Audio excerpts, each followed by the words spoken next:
পাইছোঁ লক্ষ্মী বাইদেউ ইমান বেয়া বতৰটো আহি আমাৰ মাজত উপস্থিত হৈ আমাৰ যিখিনি কাম আমাৰ জব কাৰ্ডৰ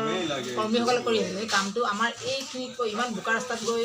কামটো ভিজিট চাই পৰিদৰ্শন কৰি আহি আমাক ভাল বুলি কোৱাৰ কাৰণে আমাৰ ভাল লাগিছে আৰু ভৱিষ্যতে আমাৰ ৰাইজৰ সহায় সহযোগ লাগিব যি নামে যেতিয়া কাম হ'ব আঁচনিসমূহ ৰূপায়ণ কৰিবলৈ বা আঁচনিখিনি আমি অফিচত দিবলৈ আমাক যথেষ্ট ৰাইজৰ সহায় লাগিব আৰু ৰাইজৰ যিখিনি ৰাইজৰ সুবিধা আমি সেইখিনি আঁচনিহে আমি পঞ্চায়তত বিভাগলৈ পঠিয়াই দিম বুলি ভাবিছোঁ আৰু এতিয়া আমাৰ প্ৰিয়ংকা বাইদেউৰ কথাখিনি ধুনীয়াকৈ ক'লে এই কথাখিনি আমি যেহেতু নতুনকৈ আমি এই বিধানসভাত যোৱা দিনকেইটাত আমি কাম কৰিলোঁ 10 বছৰ ধৰি সঞ্জয় কিষাণ লগত তেতিয়া নতুন আমি পুলক গোহাঁইৰ লগত কাম কৰিম আশা আছে তেওঁ আমাৰ যি ৰাস্তা পদূলিৰ সমস্যাখিনি আছে তেওঁ আদায় কৰিব বুলি আমাৰ পুনৰ আশা আছে আজি যিহেতু গাঁওসভাখনত আমি বহি এটা বস্তু পাইছোঁ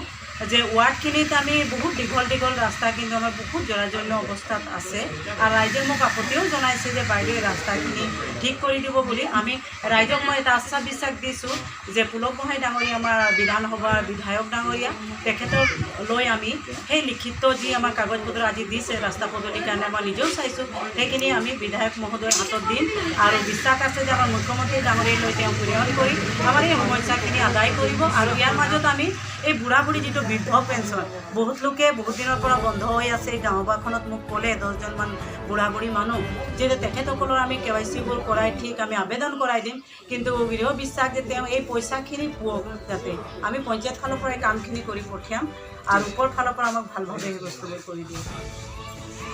পঞ্চায়তৰ মতে আজি গাঁওসভা এখন আয়োজন কৰা হৈছিলে বিশেষ জি ৰামজিৰ ওপৰত যেহেতু আমাৰ মুখ্যমন্ত্ৰী ডাঙৰীয়া কৈছে আমাৰ প্ৰত্যেকটা পঞ্চায়ততে 1 কোটি টকা আমাক উন্নয়নৰ কাৰণে দিব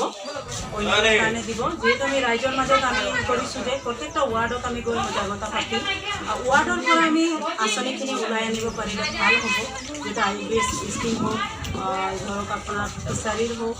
বা আমাৰ গাহৰি ফাৰ্মৰ কথা কৈছোঁ তাৰপিছত যেনেকুৱা ছাগলী তেনেকুৱা আমাৰ মহিলাখিনি আগবাঢ়ি যাব সেইখিনি আমি আৰু আমাৰ ৱাৰ্ডৰো কেনেকুৱা উন্নয়ন হ'ব কামৰ মাধ্যমতে আমি কৰিব পাৰিম সেইখিনি চেষ্টা কৰিছোঁ আৰু আজি যিহেতু ইটাকুলি গাঁও পঞ্চায়তৰ অন্তৰ্গত আমি 2 নম্বৰ ৱাৰ্ডত সেই গাঁওসভাখন লৈছিলোঁ 10টা পঞ্চায়তৰে মিলাই আমি সেইটো কাৰণে আমি এইটোৱে মেছেজ দিব বিচাৰোঁ যেতিয়া ৱাৰ্ডৰ কামখিনি হওক আৰু আমাৰ যিটো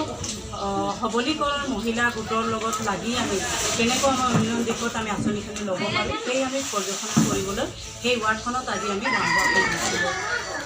আমাৰ